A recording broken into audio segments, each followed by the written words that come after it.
Well, good afternoon, YouTube. This is your Daily Stoic with your host, Jeffrey, one day at a time, McCabe. I've been thinking about this for a little bit, or just right now. It was on my heart, let's say. I wrote a rhyme once. It was like, I live my life one day at a time, amazed by the beauty I might find. Now, big theme in recovery is one day at a time, 24 hours at a time. A lot of people trying to live a good life, just you got to live in the now. Super difficult, right? It's super hard to not dwell on the past or be anxious about the future. But if you can lock into this very moment, life is a beautiful, beautiful place. Doesn't mean it excludes any, events that may happen. Things happen, good and bad. But if you can sort of tap into that living in the moment, hard, difficult. I'm not saying I'm perfect at it, but on the times that I am, they call that the flow. You're in the flow state, and it is amazing, right? You can think about it like if I'm working out, I'm really in the moment. I am focused on that. Oh, boom, like you have to be. It's hard. You think you're stuck in that. Like you're not really worried about too much when you're working out. At least I don't. When I'm with my kids, I try to really be in those moments. That's difficult. I noticed a long time ago, I was on my phone a lot hanging out with my kids. And I try now to really put it down. I'm not great at it. I am addicted to my phone like everybody else who has a phone. But those moments, it's like, man, those kids feel that. They notice that. And if you're with kids and you're at play, kids' imaginations are wild, right? Like you can get lost in a fairy tale with your kids, creating, play, make pretend teacups and all that stuff, man. I've done it all. And those kids live in the moment. You know what I mean? And it's a beautiful thing if you can attain it. As always, we're reading the Daily Stoic, 366 meditations on wisdom, perseverance, and the art of living. That's my favorite part of the whole title. By Ryan Holiday and Stephen Hasselman. I don't know what Stephen Hasselman did in this book. I don't know if he wrote. I would assume he wrote part of it. I should Google it and see what was his part in this. Did he help edit?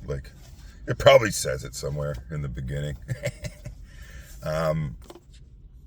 As I say every single time, I had to check the date. I am on nights again, and I don't know what day it is. I think it's Thursday. It's April 10th. But like I say every single time, if you don't know what Stoicism is, get out of here. Go on YouTube, go on Google, anywhere you do your searching, any search engine will do. Type in Stoic or Stoicism. Tons of stuff will pop up. You'll most likely see some stuff by Ryan Holiday, because I think he's the most prominent modern day Stoic. Marcus Aurelius is a huge figure. Epictetus. I have read through most of the Meditations by Marcus Aurelius, one of the most beautiful, poetic. Doesn't read well as a book. It's kind of like this, right? They're like individual journal entries. The funny thing about Meditations, it wasn't written to be published. It wasn't written for an audience. It was his internal, like his reflection journal or whatever you want to call it. And it's beautiful. To sit and write for yourself in such an eloquent way, absolutely amazing. I love philosophy. I love philosophers. I love questioning everything in life. I think it's a lost art actually these days, right? We know so much. We just Google everything. Do people sit and ponder the eternal questions of why we're alive? Why are we doing all this? Does anybody think about that stuff? And that's the thing about philosophy in that way, is that it is endless. It is infinite. It is eternal, because you can never prove it. You can come up with ideas. You can come up with things that help you along the way. And especially as we evolve, why? Where are we headed? What are we doing? Is there a reason? Is there not a reason?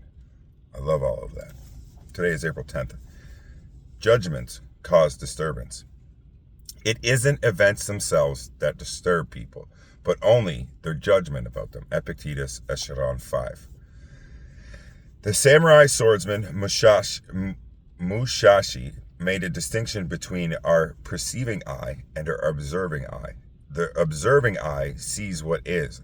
The perceiving eye sees what things supposedly mean. Which one do you think causes the most anguish? An event is inanimate. It's objective. It simply is what it is. That's what our observing eye sees. This will ruin me. How could have this happened? Ugh, it's so and so's fault. That's our perceiving eye at work, bringing disturbance with it and then blaming it on the event. It's true, man. But it's hard. Like, if you caught up in a situation, it's hard to see, to step back and say, this is just a moment in time, or this is just an event, and it's not everything that I am. But at the same time, I've had, what do you call it, blessings in disguise, or things that have happened to me that seemed like the end. Like, oh my God, I can't believe I'm in this situation. I put myself in a lot of stupid situations. My hair's doing some crazy shit. I put myself in a lot of situations and just felt stuck and lost and sick and not well. And all of those moments led me to this point right here. Right? And how much time had I lost stuck in my own mud, let's say. Worrying, and like I just said about worrying about the future, worrying about the past. You can't. You got to live in this moment. You got to let it go. It is what it is. So try to use your observing eyes to see what it is. You're only harmed. That's one of the other Stoic teachings. You're only harmed if you choose to be. Right? Someone could say something rude to you. What's it really mean? What is it? Like someone says, hey, you're a fucking idiot. Okay. Or I could fucking freak out. I could snap. We could get to fighting. I could cause a scene. Or at work, someone says something rude to me at work or something that I don't like. What am I going to do? Yes, sir, and keep working? Or I could flip out, start flipping tables. I could quit. I could walk away. Exactly, right? So you got to really think about, what does it mean? What is it to my life? How important is it? What is it really? It's absolutely nothing. Some people are rude all the time. It doesn't matter in that example. And life is like that. What is it really? Lost your job? Okay, you can go find another one. And maybe it was meant to be. Or, unfortunately somebody passes away. You could say, this is going to ruin my life. And if you think that way, it most likely will.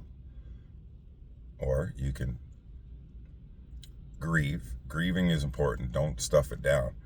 But grieve it for what it is. Be thankful you had that time with that person.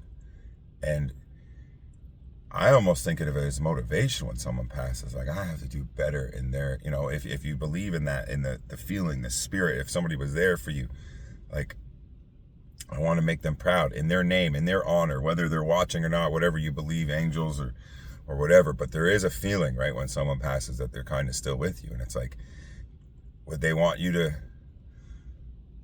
cry and get so depressed you don't function? Right? Do you think that's what they would want? I don't think so. I don't think anybody who loves you would want that for you. So you have to, you have to really man up, get through the emotions and keep moving forward and do better. Even better, aim to do better. That is a great lesson from the Stoics today. Love, hope, faith. Peace, guys. I'll catch you tomorrow.